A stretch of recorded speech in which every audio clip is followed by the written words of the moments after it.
Mother-Daughter Disney podcast. My name is Amanda. I'm here with my lovely mother. Hi, I'm Janette. And today I didn't do as much prep as I normally do for a movie review because I just got back from my bachelorette. So we're kind of be winging it a little bit.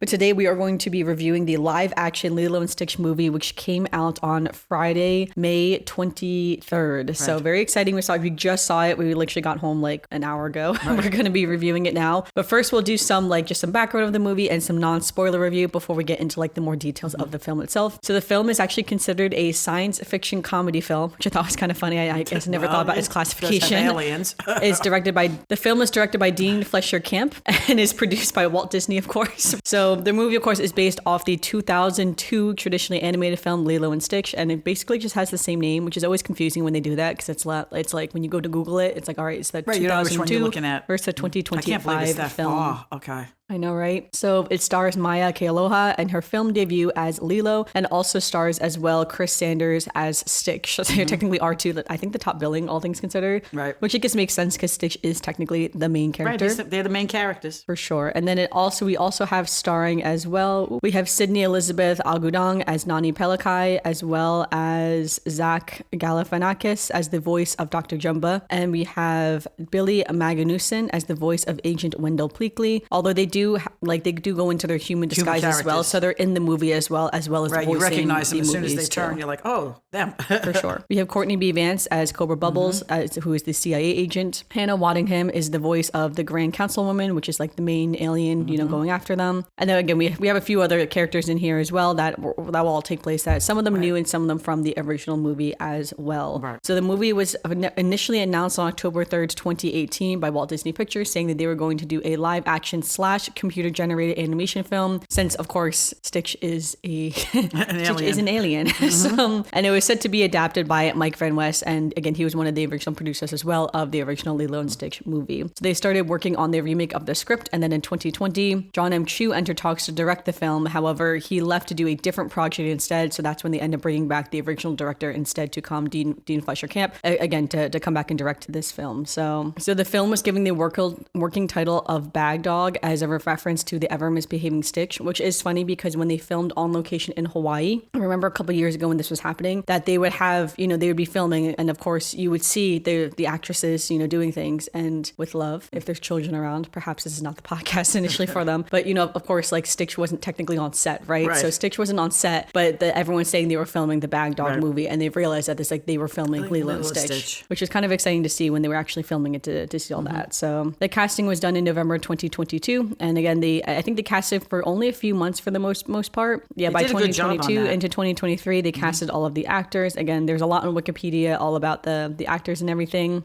They were slated to start filming in 2023, predominantly in Oahu on Hawaii, but they also did film some things in a stage set as well. Right. Even in the movie as well, you can tell sometimes it was like, oh, that's definitely a green screen behind them. But they did film a lot on location, which is pretty cool. Although I wanted to note as well that, again, this is on Wikipedia page, on April 16th, 2023, there was a fire in the actual trailer within the base camp of where they were filming, and this caused over $200,000 in damage. So because this trailer that caught on fire had a lot of their costumes that was being used, and so it actually set them back by quite a few months to remake the costumes and kind of fix the set that they were working on. So been interesting there, but however we prevail. Right. So, they did a good job, and they wrapped in February 2024 officially, even though, which is kind of crazy if you think about how quickly the movie sort of came together in that sense, because only a year once and a half they started later, filming, the movie came out. So all right, so then let's just get into some of our reviews of the movie. So what is your non-spoiler review? I loved it. Yeah. I know I say I love all Disney movies, but I have to say I really like this one. I have a special place in my heart for Stitch because of my son. So I just love Stitch, and I think they did an absolutely wonderful job with his animation. I think they gave him all the characters he needed. When you looked at him and he was sad, or he was doing something, or something was happening, he was just I don't know how the word I'm trying to find, but he just fit into everything. It just you don't realize that what they did, and you're looking at him as if he's an alien. You're looking at a science fiction, but I got to tell you, I was impressed. Yeah, no, I agree. I thought the film was really good. I really liked it. I enjoyed the whole thing from start to finish. I thought it was great. I think it's different from the original film in a few ways, it was, but it's also basically the same story at its core. Some things were out of order. Some little things that Stitch did or Lilo did, they didn't do it, or they did it in a different order or something like that. Like, for instance, this is a very non-spoiler, but like it's common like in the original movie when like Stitch dresses up as Elvis Presley, he like dances on the beach. That's not until like the credits essentially. Right, the But credits. it's still like in there technically. They left that one out, right. So a lot of little nods to the original film as well, Yes. and telling the core story, of course, but then they kind of shifted the focus in other areas in the movie. But I think how they did it, I think makes sense for a live action film where you have real people portraying these characters, especially too with like the aliens. So it's like, I feel like they had less focus on the aliens and more focus on Nani and Lilo themselves and their relationship. But yeah, I think overall they did really well. I think all the actors did really well. Again, I thought they were great. The cast was great. Like I said, when you were talking about the cast, even when I said it before, I think they did a really good job in casting this. Yeah, and Maya is only like, I think she's Lilo's age. She's 6 years old when this was Really? filmed. So I Wow. mean, like, that's very young to take on such a large role and star She them. does an excellent job. Yeah, something too that like a 6-year-old wouldn't be able to comprehend what the original movie was, but then still portray it so well.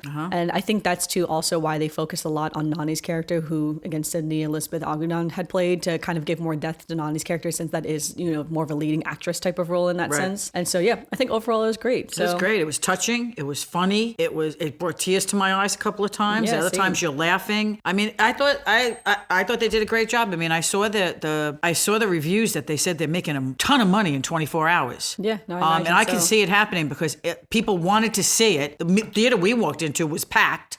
People want to see it, and as they're coming out, I'm sure they're saying the same thing we did. It was good. Yeah, no, I thought it was Yeah. great. But all right, so let's get into our spoiler review. So now we're going to kind of deep dive a little bit more into the plot and some of the differences between the live action film and the original film. I think one of the biggest differences between the original film and the live action film is that Captain Gontu is just not in the live action film at all. And so I didn't really notice his absence though, I think, because I didn't think notice it. Well, I haven't seen Lilo and Stitch in a long time. I didn't notice it. Yeah. Yeah, so Captain Gontu is not in there. And I know people were saying how they were wondering how they were going to have the antagonist, and they kind of just made Jamba the antagonist. And I'll say I didn't like that is the problem, is like I never saw him as the main antagonist, and they kind of switched it a little bit more to him, which again, I just didn't really appreciate. I kind of liked having the whole family where they all kind of come together in the end. And in the end, Jumbo goes back to like the aliens. They kind of just take him away and then only Pleakley stays on Earth. Right. So yeah, that was like the biggest difference that I didn't like, because I think it was fine that Captain Gontu was not in it, but I didn't like the shift of like in quotes the bad guy going to Jumbo instead. I think it almost should have stayed on like the Grand Counselor or like the other aliens, so to speak, in the world rather on them. But I also don't know who else would have kidnapped them at the end type of thing, because before it was Captain Gontu who kidnaps them. Right. And they have to escape from that and everything. So it was like, well, who was it going to be? So like, I guess it made sense it was Jumbo, but I don't know. I kind of liked, that was the only thing that I would say that I didn't love as much, but it makes sense for like how they shifted the plot. They also said too, the director had said they also took Captain Gontu out as well because it was just not enough real estate in the movie. They were saying how they wanted to shift some of the focus on Lilo and Nani's relationship. Right. And at a certain point, it's like, all right, how much are we going to have in this movie, right? It's Right. like, You're trying to build another character. Right. yeah, it's like, all right, it's like how much more depth are we going to put into all of these characters? So like his character just kind of got cut in the end. I did think that opening scene with all of the aliens went by fast. Like they were talking fast. It was going quickly. In the original film, about what was I feel going like it's a on. little slower. Like there's more pauses in between when they're talking. And part of me was like, is this just because the CGI was so expensive to create that they were like speeding up that Maybe. scene a little Yes. bit? I Could feel like be. it was like less than 5 minutes. In the original film, I think it's like maybe closer to 10 minutes of a scene because you really explore who Stitch is. So it's almost as if we're assuming we already know who Stitch is, so we can kind of breeze past this scene. Yeah, I think that's it. I mean, like,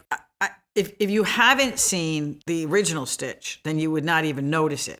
Because I have not seen the original one in a long time, I did not notice it. It did not affect me. Because, like I said, I didn't even miss the captain. So is it different? So people seeing it would not notice, and like you said, it would save them the time and the money to do all that. Yeah, but again, that was the only thing I would say that was just like, oh, like I guess I just didn't like everything being put on Jamba at the end. I was like, no, I like Jamba. She was a John. She was Yeah, I liked Jamba. She I was liked feeling for Jamba. Yeah, I was saying, it's like, how come now suddenly he's the bad guy? But again, guy. it made sense for how they were changing Right. it. So, all right. So again, a lot of those scenes are still kind of the same. Again, some little things kind of change here and there. Another, I would say, difference is that Lilo doesn't. Lilo does have all the attachment to all the photos of the tourist who kept dropping his ice cream. Oh, that poor guy. And instead, they had a Hawaiian man with the snow cone, and he kept dropping his snow cone because he kept seeing the aliens, which is also funny. So again, like little shifts like that were all throughout the entire movie. And again, the biggest thing as the focus on Lilo and Nani. There was a lot of focus on the idea that, again, like Nani was going to lose custody of Lilo, that she was struggling to make make money, take care of the house, take care of Lilo. Lilo was by herself a lot, which at 6 years old, it is pretty young to leave a child by themselves at home alone. So like, it's understandable, of course. But also it's like Nani is, she's assumed to only be like 18, 19 years old. Right. Which is very young too. The social worker tells her you're a child yourself. Yeah. It's like to then be taking care of your 6-year-old sister is a lot, and also you see too what Nani's giving up. Like she's giving up going to college and like living, an 18, 19-year-old's life to take care of her younger sister, realizing now this is my responsibility. Right. And they're also dealing with the problem of their parents dying. Yes, I'm saying like it was so sick. Lilo's acting out. Nani's trying to, to stop that. She can't yet. She's trying to be a sister and a mother at the same time. Which is a struggle. I really like the focus though on that and like Nani's struggle, because I think the actress portrayed it really well of like how much she was trying really hard, obviously, to make everything work. Even just as saying, it's like, I finally cleaned the house. It's like, at least the house is cleaned. But then also at the same time, just like, life happens, that's just, it is what it is. So again, speaking of that, another big difference is the social worker. So in the live action, they had the social worker, Mrs. Kikoa comes in. So in the original movie, it was always Mr. Bubbles who came in. He was the one who came in. So he is a character in this one as well, Cobra Bubbles, but he is portrayed as a full-on CIA agent. Now, this was funny to me in the sense because there was always a conspiracy theory about the original Lilo and Stitch that Cobra Bubbles was a CIA agent, because in the original movie, he's just a social worker. He just comes in as the social worker. Yes, but he's dressed in a black suit and sunglasses. I know, but that's what I'm saying. People are saying is like, no social worker. Like, and Leo says, you don't look like a social worker. Yeah. So I feel like the live action kind of leaned into the fact that it was just like, oh yeah, Cobra Bubbles was always something different. He wasn't just a social worker. Right. And then the theory goes even further, saying that Lilo and Nani's parents were also in the CIA undercover, and that's partially why Cobra Bubbles is assigned to them, is to like to keep an eye on them because he knew their parents. Again, that's just a full-on theory. That's not live action. But it's just interesting that I like how they introduce a new social worker character, and then they had Cobra Bubbles come in as like the director. The director. Once he starts realizing, because like he literally comes in because they find the ship that Stitch crashes in, and they're kind of investigating, being like, what crashed here? There's no prints, and he's looking for the alien essentially. So that's kind of how his character gets introduced, and then he sort of just stays with them the whole time, when everything kind of goes. And it is funny in that sense where you have almost the two parallel stories there of like Nani struggling to keep Lilo, in her custody and everything, and then Stitch himself trying to be captured by the aliens, and then when those two worlds converge, it's just like, it's kind of funny in that sense. It's like, this is a real life situation versus something that's so fantastical. It would never happen. Yeah, it's like now that they're converging, it's just like, wow, like this is just answering the reasons why Nani is struggling so hard right now. It's like most people would not be dealing with this. No, she'd just be dealing with the normal problems. Yeah, but it's like still, again, it's still such a real struggle that she's going through, again, as a young woman, trying to navigate life and then suddenly becoming a mother to her 6-year-old sister. So, but I thought the way that they did that was really good. And again, trying to give Nani, I feel like more of a chance to like be able to keep her, as well as keeping her head cool. I feel like she loses her temper a lot more in the original film, because even at the end when they go to take Lilo away, because here Nani willingly kind of gives up Lilo, because after she almost drowns in the water, they take her to the hospital. She realizes she never did sign up for that health insurance, and so the social worker very kindly tells her, she's like, it's up to you, of course, still, but she's like, if you sign her over to foster care, then the state will be able to pay for all the hospital bills, be able to pay for Lilo in full, and then you don't have to worry about all of this anymore, and you'll still be a part of her life. It's not like she's not going anywhere, but Nani has to make that tough choice. And so in the original film, they take Lilo from her. It's like completely the opposite, where it's like Nani doesn't have a choice. Right. And that's when Lilo runs away and gets captured by Captain Gontu.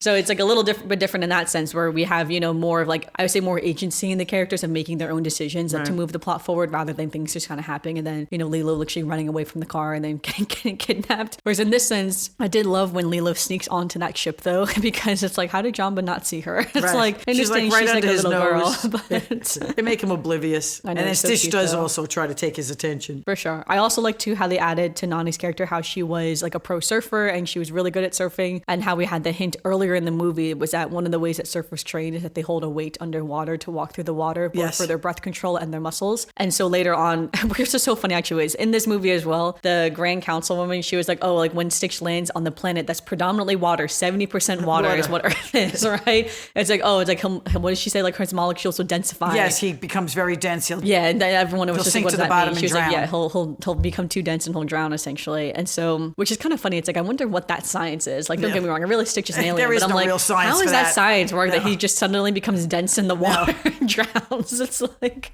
very curious. But when Nani later saves him, that's what she does, is she picks up Stitch, realizes she can't swim with him, so she uses her training. She basically walks him out of the water. I will say there are different shots of this that I thought were interesting, of how close and how far they were to the shore. And it's like, it's a pretty long walk that she did with Stitch. Just gonna say that. So some of those shots, they were like a mile to 2 miles off the shore. License on that. Yeah, and other shots they were much closer. So I don't know how close or not close they were, and like I don't know. I've never done that before, so no comment there. No, they took a lot of poetic license on that. But it was a great scene though, I think overall, especially because Nani kept rejecting Stitch, and then finally when she accepts Stitch, she was like, all right, I'm going to save him because she goes and he's part of our family. And speaking of Stitch as well, that is another difference too, is that there was a new character that was introduced called Tutu, or I think that was how her name was said. I don't remember now. They didn't really say her name, but it was an older lady who is their neighbor who kind of was like watching over Nani, watching over Lilo. Yeah, it was the whole Amy time. Hill. Yes, Amy Hill's the actress who played her. That is how they got Stitch actually, was that she was with Lilo, and Lilo's like, can I go to the animal shelter to go feed the animals? And she's like, sure you can. She's like, I'll check on you when I'm done with my shopping. And Lilo goes by herself to just look at the dogs. And it's very clear that Lilo goes there just to hang out with the dogs in the animal shelter, not actually adopt. And that's when Lilo finds Stitch when he's there, and Stitch realizes like, wait, maybe I could like, again, use this child for my protection. Right. And so, that's how the two of them come together. And Nani immediately is like, we cannot have a dog. Right. Amy Hill's character immediately covers for Lilo, and she's like, no, like I told her she should get a dog because maybe that's what you need is like a pet to like make things brighter. Right. And, like, some healing.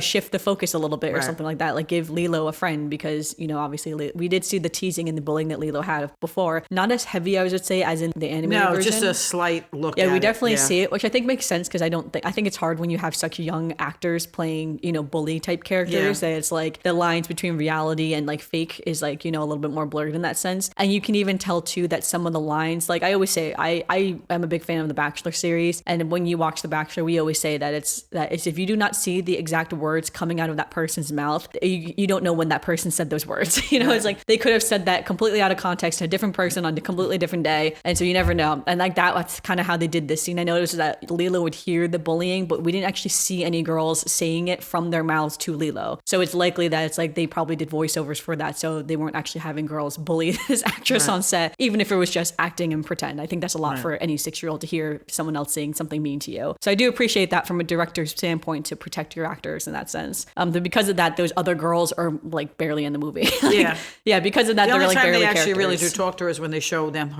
show her their bracelets. Yeah. And say, we have friendship bracelets. Yeah, and even then, it's like it's the focus on the bracelets, right. And you don't see them saying those words out of their mouth, so it's all voiced over. So not to like actually bully a small child, which again I appreciate. I thought that was great. Right. So and also when they had the car, when Stitch steals the little Barbie car, the Barbie car, and then they bring it back when he makes it's all amends. broken. They're like, here you go. That was pretty funny. I did like that. So, and that is one of my favorite scenes from the original movie when he's like looking for a city to destroy, and Lilo's just like, wow, isn't it great to live on an island with no people, when he pulls up no to the big cliff cities, and looks there and realizes and he's like falling island. apart, being like, I'm surrounded by water, the only thing that kills me.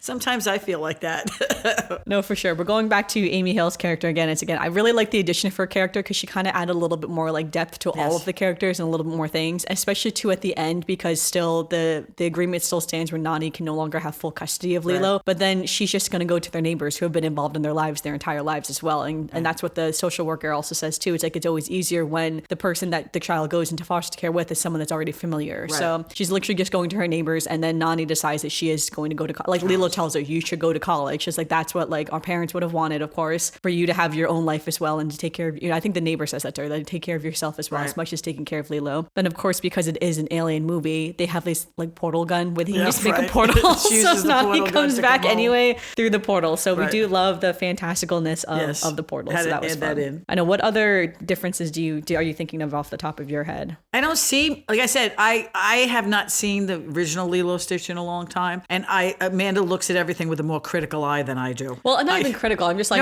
when I say it's just different movies. When I say critical eye, I mean, I know, I see what you mean. I don't mean like being critical of the movie. Yeah, I mean you are looking at critically to say, oh, look at that. That's a difference.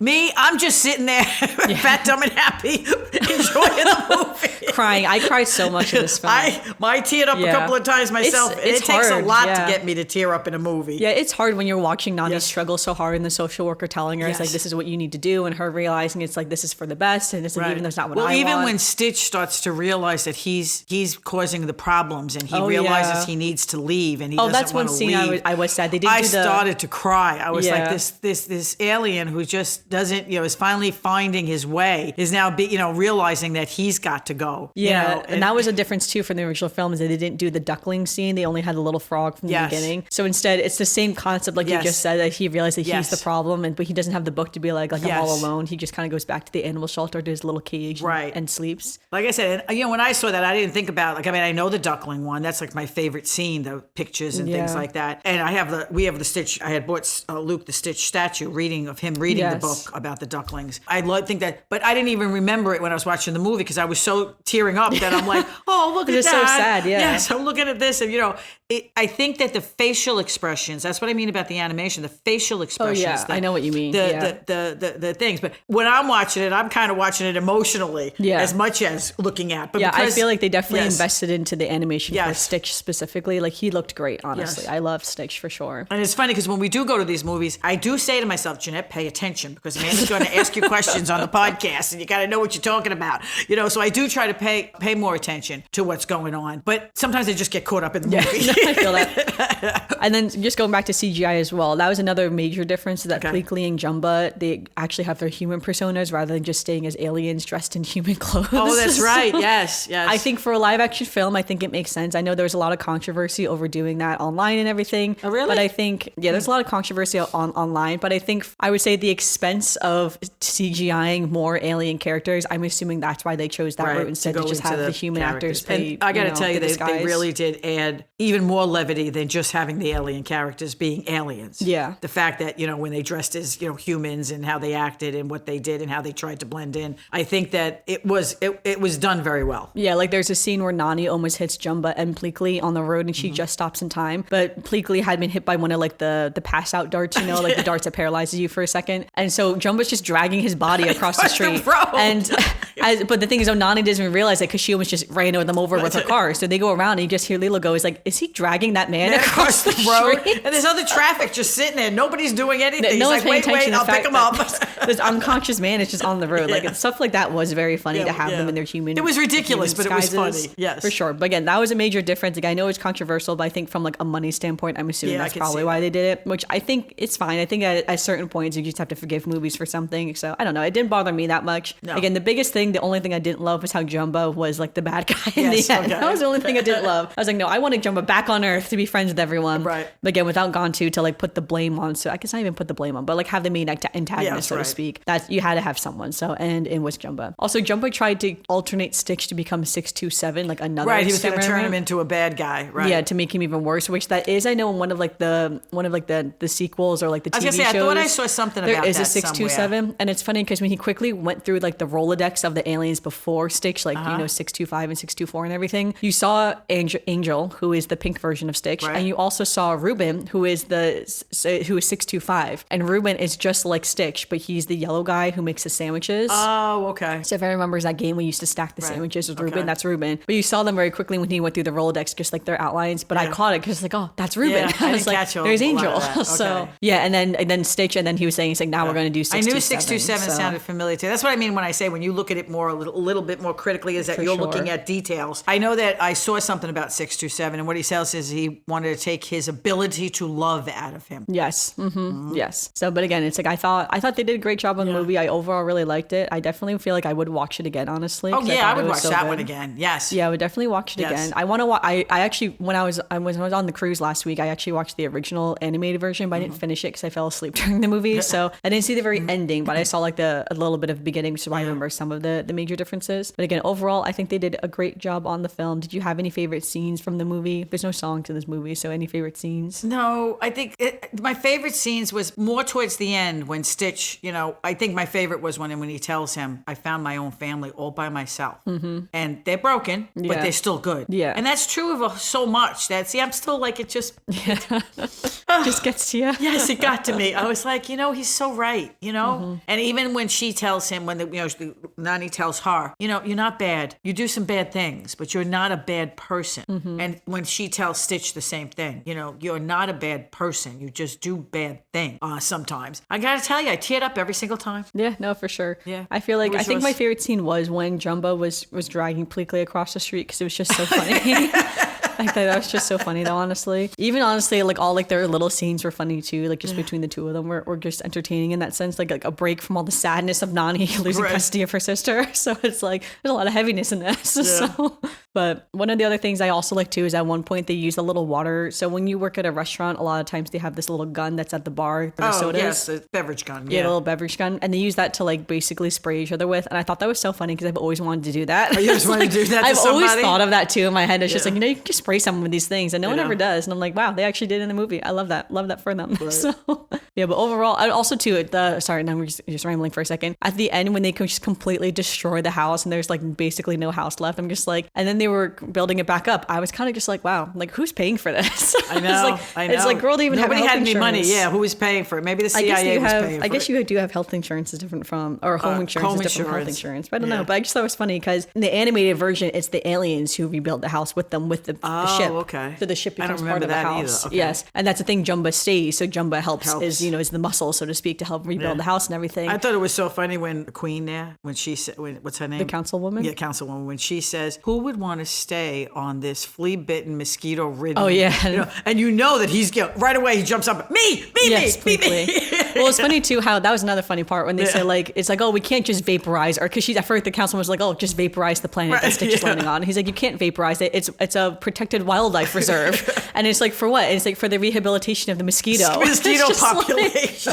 That is so funny. I was just like, I'm telling you, the little things that were going on in this movie that made you laugh. 2 seconds later, you had this heartstrings that were being pulled. I think they did a great job. Yeah. But I do love the idea that it's like there are aliens outside in the world and they look at Earth being like, ah, yes, our protected wildlife rehabilitation. That it's like, we can't destroy that place. Like that has stuff that's important. Also, how you said too is like, oh, when a meteor hits the planet every couple thousand years or have a couple million years and then you just rebuild. It's like, how great is that? How great is that? Oh my gosh, that's just so funny. So. No, definitely. I think that even the credits, I mean, it was so funny because a lot of people got up and left, like immediately, even when the credits were on. Music's playing and the credits are on and they're showing, these clips of here, there, and everywhere. They did Stitch doing Elvis and, the pictures and different things going on. And half the movie was already gone. And then when the regular credits come on, they put all the lights on, like, get out. Oh, yeah, they like full on turned on the house lights. Yes, they turned on the house lights. There's no more end credits. So it's there were already people scenes, waiting outside the theater to get in. So I guess they were running them right back to back. Yeah, I'm assuming so because it was such a big movie for the weekend. So it makes sense. But all right, yeah. So we both really enjoyed the film. Definitely would recommend it, honestly. Yes, I'd say go see it. It's fun. I think it's good. It's entertaining. It's fun for everybody. All right, let's get into a little bit of Disney news. So again, I haven't done a lot of prep work, so I apologize in advance. I think the biggest Disney news is that on May 27th, we have the 2 new shows opening in Hollywood studios. We have the new Villain show and the Little Mermaid